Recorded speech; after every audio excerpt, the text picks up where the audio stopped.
ಸ್ನೇಹಿತರೆ ನಮಸ್ತೆ. ನಾನು ಈಶ್ವರನ್ ಪಿತ್ತೀರ್ಥ ಮಾತಾಡ್ತಾ ಇರೋದು.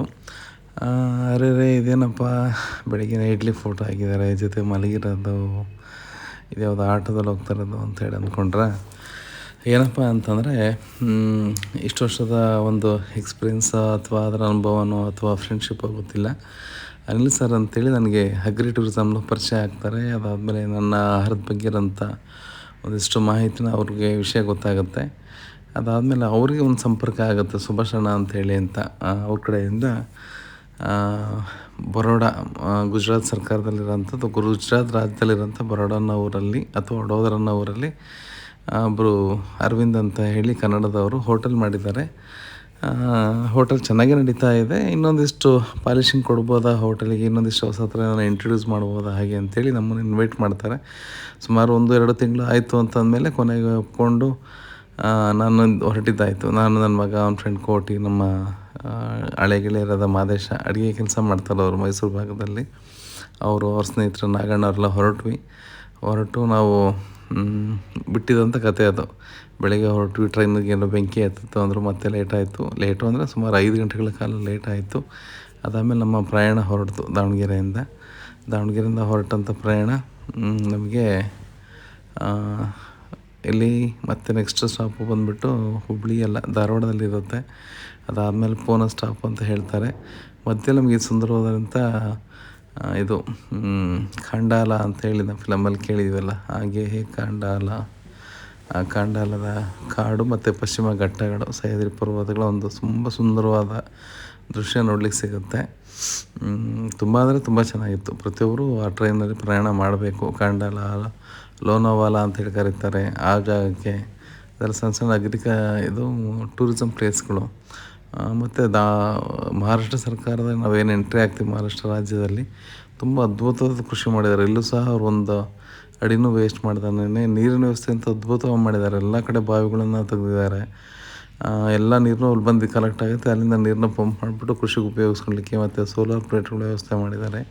ಹಾಗಾಗಿ ಅಲ್ಲಿ ಯಾವ ಭೂಮಿನೂ ಸಹ ವೇಸ್ಟ್ ಆಗಿಲ್ಲ ಮತ್ತು ನೀರು ಸಹ ವೇಸ್ಟ್ ಆಗಿಲ್ಲ. ಎಲ್ಲೆಲ್ಲ ಹಳ್ಳ, ಕೆರೆ, ತೊರೆಗಳು ಹರಿಯುತ್ತೋ ಅಲ್ಲೆಲ್ಲ ಕಡೆ ದೊಡ್ಡ ದೊಡ್ಡ ಬಾವಿಗಳು ಮಾಡಿರೋದ್ರಿಂದ ನೋಡ್ತಾ ಇರ್ಬೋದು, ಚಿತ್ರದಲ್ಲಿ ಕಾಣಿಸ್ತಾ ಇದೆಯಲ್ಲ ಈ ರೀತಿಯಲ್ಲಿ. ಹಾಗಾಗಿ ನೀರು ಯಾವಾಗಲೂ ಅವರಿಗೆ ಸಿಗ್ತಾನೆ ಇರುತ್ತೆ. ನೀರಿರೋದ್ರಿಂದ ಆಲ್ವೇಸ್ಲಿ ಯಾವುದೇ ರೈತ ಕೆಟ್ಟನಾಗ್ತಾನೆ ಅನ್ನೋದು ಗೊತ್ತೇ ಇದೆ ನಮಗೆ. ಮತ್ತು ಈ ಮಿಶ್ರ ಬೆಳೆ ಪದ್ಧತಿಗಳನ್ನ ಅವ್ರಿಗೆ ಸರ್ಕಾರ ಹೇಳ್ಕೊಟ್ಟಿದೆ. ಕಬ್ಬಿನ ಜೊತೆ ಅನೇಕ ಕಾಳು ಕಡ್ಡಿಗಳನ್ನ ಅವರು ಬೆಳೀತಾರೆ. ಹಾಗಾಗಿ ಅವರೆಲ್ಲರೂ ಸಮೃದ್ಧಿಯಾಗಿದ್ದಾರೆ ಕೃಷಿನಲ್ಲಿ. ಕರ್ನಾಟಕ ಸರ್ಕಾರದವ್ರಿಗೆ ಸಹ ಇದನ್ನು ತಿಳ್ಕೋಬೇಕು. ಜೊತೆಯಲ್ಲಿ ಹೋಗ್ತಾ ನೋಡಿದ್ದು, ರೈಲಿಂದ ಹೊರಗಡೆ ಬಿಸಾಕೋದಂಥ ಪ್ಲಾಸ್ಟಿಕ್ ಒಂದು ಸುಂದರವಾದ ತಾಣದಲ್ಲಿ, ದಯವಿಟ್ಟು ಅದನ್ನು ಮಾಡಬೇಡಿ. ಇದೆಲ್ಲದೂ ಒಂದಷ್ಟು ಚಿತ್ರಗಳು ಕಲೆಕ್ಟ್ ಮಾಡಿದ್ದು ನಾವು. ಜೊತೆಯಲ್ಲಿ ವೀಡಿಯೋಸ್ ಹಾಕಿದ್ದೀನಲ್ವ, ನೋಡಿ ಹೇಗೆ ಎಷ್ಟು ಚೆನ್ನಾಗಿದೆ ಅಂತಂದರೆ, ಮಧ್ಯೆ ಅಲ್ಲೊಂದಿಷ್ಟು ವರ್ಕ್ ಆಗ್ತಾಯಿದೆ. ಕರೆಂಟ್ ಲೈನ್ಗಳಲ್ಲಿ ಅದು ಬ್ರಿಡ್ಜಸ್ಗಳು ಮಾಡ್ತಾ ಇರೋವಂಥದ್ದು, ಅದೆಲ್ಲ ನಡೀತಾನೆ ಇದೆ. ಮನುಷ್ಯನ ಅತಿ ಆಸೆಗೆ ಕೊನೆ ಇಲ್ಲ ಅಂತ ಹೇಳ್ತಾರಲ್ಲ ಹಾಗೆ. ಮತ್ತು ಮಧ್ಯದಲ್ಲಿ ಒಂದಿಷ್ಟು ಅನೇಕ ಊರುಗಳು ಸಹ ಇವತ್ತು ಇದೆ, ಮುಂಚಿಂದಲೇ ಇದೆ, ಇವತ್ತು ದೊಡ್ಡ ಮಟ್ಟದಲ್ಲಿ ಬೆಳೆದಿದೆ. ಮತ್ತು ಅನೇಕ ಗುಹೆಗಳಂದರೆ ನಿಮಗೆ ಮನುಷ್ಯ ನಿರ್ಮಿತ ಗುಹೆಗಳು, ರೈಲು ಹೋಗಲಿಕ್ಕೆ ಆ ಗುಹೆಗಳು ಸಿಗುತ್ತೆ. ಅದೊಂದಿಷ್ಟು ಒಳ್ಳೆಯ ಅನುಭವ ಕೊಡುತ್ತೆ ನಿಮಗೆ. ತುಂಬ ಜನ ಟೂರಿಸ್ಟ್ಗಳು ಅಲ್ಲೇ ಟ್ರೆಕ್ಕಿಂಗ್ ಮಾಡ್ತಾ ಇರೋದು, ಮಕ್ಕಳುಗಳು, ಕಾಲೇಜು ಮಕ್ಕಳುಗಳೆಲ್ಲ ನಮ್ಮ ನೋಡ್ಲಿಕ್ಕೆ ಸಿಗ್ತಾರೆ. ದುಃಖ ನೋಡ್ಬೋದು ಎಷ್ಟು ಕೆಟ್ಟದಾಗಿ ಎಸ್ತಿದ್ದೀವಿ ಪ್ಲಾಸ್ಟಿಕ್ ಅಂತೇಳಿ. ನೋಡಿ ಪ್ರಕೃತಿಲಿ ಎಷ್ಟು ಚೆನ್ನಾಗಿದೆ, ತನ್ನಂತಾನೆ ಹೇಗೆ ಸಿಂಗರಿಸ್ಕೊಂಡಿದೆ. ಆದರೆ ನಾವು ಮಾಡಿರೋ ಕೆಲಸ ಏನಂತ ನೀವು ನೋಡ್ತಾ ಹೋಗ್ಬೋದು ರೈಲ್ವೆ ಟ್ರ್ಯಾಕ್ ಪಕ್ಕದಲ್ಲಿ. ಆಮೇಲೆ ಮಂಕಿ ಪಾರ್ಕ್ ಅಂತೇಳಿಲ್ಲ, ಮಂಕಿ ಅದಿದು ಹಿಲ್ ಅಂತೇಳಿ ಸಿಗುತ್ತೆ, ಮಂಗಳಿಗೆ ಫೇಮಸ್ ಅಂತೆ ಆ ಜಾಗ. ಇದೆಲ್ಲದೂ ಮಹಾರಾಷ್ಟ್ರ ಸರ್ಕಾರದಲ್ಲಿರೋಂಥ ನೋಡಲಿಕ್ಕಿರೋಂಥ ಒಂದಿಷ್ಟು ಜಾಗಗಳು. ಇದೆಲ್ಲ ನೋಡ್ತಾ ನಮಗೆ ಸಮಯ ಹೋಗಿದ್ದೇ ಗೊತ್ತಾಗಲಿಲ್ಲ. ಹಿಂದಿನ ದಿನ ರಾತ್ರಿ ನಾವು 9:30ಗೆ ಹತ್ತದವರು, ತಿರ್ಗಾ ರಾತ್ರಿ 10 ಗಂಟೆ, ಅಂದರೆ 24 hours ಪ್ರಯಾಣ ಆ್ಯಕ್ಚುಲಿ ಇಲ್ಲಿಗೆ ಬರೋಡಾಗೆ. ಹಾಗಾಗಿ ಇವೆಲ್ಲವನ್ನು ದಾಟ್ಕೊತ ಬಂದಿದ್ದು. ನೋಡ್ತಾ ಇರ್ಬೋದು ಎಷ್ಟೊಂದು ಜರಿಗಳು ಸಿಗುತ್ತೆ ನಮಗೆ ಅಂದರೆ ನೀವು ಗೆಸ್ ಮಾಡಲಿಕ್ಕೆ ಸಾಧ್ಯ ಇಲ್ಲ. ಅಷ್ಟು ಜರಿಗಳು ಈ ಜಾಗದಲ್ಲಿ ನಿಮಗೆ ನೋಡ್ಲಿಕ್ಕೆ ಸಿಗುತ್ತೆ. ನ್ಯಾಚುರಲಾಗೇ ಇದೆ ಎಲ್ಲದನ್ನು ಸಹ. ಸಣ್ಣ ಜರಿಗಳು. ನಾವೇನು ಜೋಗ್ ಫಾಲ್ಸಿಗೆ ಹೋಲಿಸ್ತಾ ಇಲ್ಲ, ಆದರೆ ಮಳೆ ಇನ್ನೂ ಜೋರಾದರೆ ಇದು ಸಹ ತುಂಬಿ ಹರಿಯುತ್ತಂತೆ ಇದೆಲ್ಲ ಜಾಗಗಳಲ್ಲೂ ಸಹ. ಹಂಗಾಗಿ ನೋಡ್ತಾ ಇರ್ಬೋದು ನಿಮಗೆ ಎಷ್ಟೊಂದು ಜನ ಟೂರಿಸ್ಟು ಚಾರಣಿಗರು ನಿಮಗೆ ಕಾಣಿಸ್ತಾ ಇರ್ತಾರೆ ಆ ಜಾಗದಲ್ಲಿ. ಅದಾದಮೇಲೆ ನಿಮಗೆ ಸೂರತ್ತು ರೈಲ್ವೆ ಸ್ಟೇಷನ್ ಬರುತ್ತೆ, ಏನು ಮ್ಯಾಂಚೆಸ್ಟರ್ ಆಫ್ ಇಂಡಿಯಾ ಅಂತ ಹೇಳ್ತಾರಲ್ಲ ಆ ಭಾಗ ಬಟ್ಟೆಗಳ ಕಾರ್ಖಾನೆಗಳು ಇದೆಲ್ಲ ಕಾಣಿಸ್ತಾ ಇರೋದು ಬಟ್ಟೆಗಳ ಕಾರ್ಖಾನೆಗಳು ಸಹ. ಇಲ್ಲೂ ಸಹ ವಿದ್ಯುತ್ ತೊಂದರೆ ಆಗ್ತಾ ಇಲ್ಲ ರಾಜ್ಯದಲ್ಲಿರುವಂಥವ್ರಿಗೆ, ಯಾಕೆಂದರೆ ಅಲ್ಲೂ ಪ್ರೈವೇಟಿಗೆ ವಹಿಸೋದ್ರಿಂದ ಒಂದು ಅಪ್ಲಿಕೇಶನ್ ಆಗಿರೋ ಸಾಕಂತೆ 3-4 ಕಂಪ್ನಿಗಳು ಬರುತ್ತಂತೆ, ನಾವು ಕರೆಂಟ್ ಕೊಡ್ತೀವಿ ಅಂತ ಹೇಳಿ. ಆ ಮಟ್ಟದಲ್ಲಿ ಕರೆಂಟನ್ನ ಅವರು ವಿದ್ಯುತ್ತನ್ನ ಬಳಸ್ಕೊಳ್ತಾ ಇದ್ದಾರೆ. ಹಾಗಾಗಿ ಅಲ್ಲಿ ಉದ್ಯಮಗಳು ತುಂಬ ಚೆನ್ನಾಗಿ ಬೆಳೀತಾ ಇದೆ. ನಮ್ಮ ಕರ್ನಾಟಕದಲ್ಲೂ ಅಪ್ಲಿಕೇಶನ್ ಹಾಕಿ ಲಂಚಾವತಾರಗಳೆಲ್ಲ ನಡೆದ ಮೇಲೆ ನಮಗೆ ಕರೆಂಟ್ ಸಿಗುತ್ತೆ. ಆದರೆ ಆ ರಾಜ್ಯದಲ್ಲಿ ನಾವು ವಿದ್ಯುತ್ ಕೊಡ್ತೀವಿ ಅಂತ ಕಂಪ್ನಿಯವ್ರು ಬರ್ತಾರಂತೆ. ಇದು ರೈಲ್ವೆ ಸ್ಟೇಷನ್ ಎಲ್ಲಿ ನೋಡಿದ್ರೆ ನೀವು ಬಟ್ಟೆಗಳ ಪ್ರದರ್ಶನ ನಡೀತಾ ಇರುತ್ತೆ, ಬೇರೆ ಬೇರೆ ಶಾಪ್ನವ್ರದ್ದೆಲ್ಲ. ಹಾಗೆ ಮುಗಿಸ್ತಾ ಕೊನೆಗೆ ನಮಗೆ ನಮ್ಮ ಬರೋಡ ರೈಲ್ವೆ ಸ್ಟೇಷನ್ ಬಂತು. ಅಲ್ಲೊಂದು ಕಲಾಕೃತಿ ಮಾಡಿದ್ದಾರೆ, ಡ್ರಮ್ಗಳನ್ನ ಬಳಸ್ಕೊಂಡು ಆ ರೈಲಿನ ಆಕಾರ ಕೊಟ್ಟಿದ್ದಾರೆ ಅದಕ್ಕೆ. ಇದು ರಾತ್ರಿ ಹೊತ್ಕೊಂಡಂಥ ದೃಶ್ಯ ರೈಲ್ವೆ ಸ್ಟೇಷನ್ ಹೊರಭಾಗದಲ್ಲಿ. ಅದಾದಮೇಲೆ ಇದೆ ಬೆಂಗಳೂರು ಕೆಫೆ ಅಂತೇಳಿ, ನಾವೇನು ಹುಡ್ಕೊಂಡು ಅಲ್ಲಿಂದ ಬಂದಿದ್ದೀವಿ, ನಮ್ಮನ್ನು ಇನ್ವೈಟ್ ಮಾಡಿಸ್ಕೊಂಡು ಆ ಜಾಗಕ್ಕೆ ನಾವು ತಲುಪ್ತೀವಿ. ಅದಾದಮೇಲೆ ಅಲ್ಲಿ ಒಂದಿಷ್ಟು ಅನುಭವ. ರಾತ್ರಿ ಊಟ ಮಾಡಬೇಕು ಅಂತೇಳಿ ಅಲ್ಲಿ ಊಟ ಸಿಗೋಲ್ಲ, ಗುಜರಾತಲ್ಲಿ ಟಿಫನ್ ಅಂತೇಳಿ ಕರೀತಾರೆ ನೈಟ್.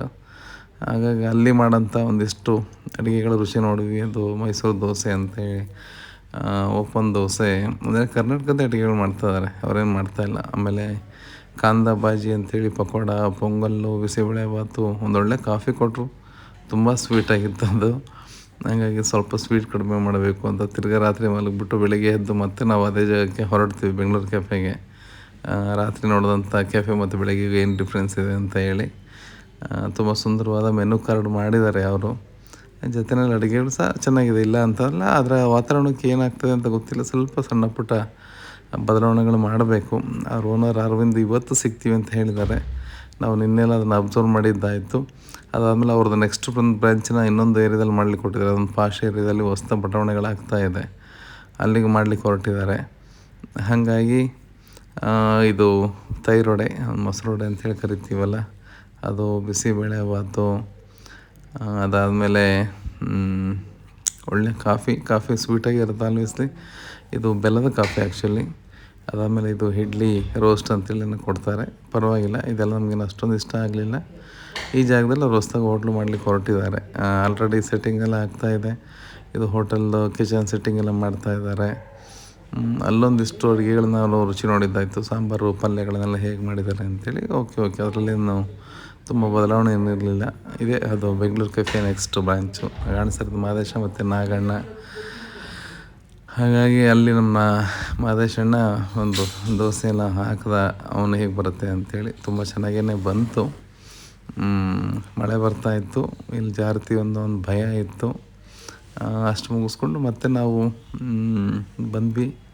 ಇದು ರೈಲ್ವೆ ಸ್ಟೇಷನ್ ಮತ್ತೆ ನಮಗೆ ದಾರಿಲಿ ಹೋಗ್ತದೆ ಸಿಕ್ತು, ಅಂದರೆ ವಾಪಸ್ ಬರ್ತಾ ಅಲ್ಲ, ಅಂದ್ವಿ ಆ ಕಡೆ ಓಡಾಡ್ಬೇಕಾದ್ರೆ ಸಿಕ್ತು. ಹಾಗಾಗಿ ರೈಲ್ವೆ ಸ್ಟೇಷನ್ ಮತ್ತೆ ನಿಮಗೊಂದು ಇದು ಹಾಕಿದ್ದೀನಿ. ತಿರ್ಗಾ ಮಧ್ಯಾಹ್ನದಷ್ಟು ಮಳೆ ಜೋರಾಯ್ತಪ್ಪ, ಏನೋ ಸಾಧಾರಣ ಮಳೆ ಅಂತ ಅಂದ್ಕೊಂಡು ಸ್ವಲ್ಪ ಹೊತ್ತು ಬಿಟ್ಟು ಕಿಟಕಿಲಿ ಹಿಡ್ಕೊಂಡ್ರೆ ಸುಮಾರು ಬೈಕೆಲ್ಲ ಮುಳುಗೋಗಿತ್ತು.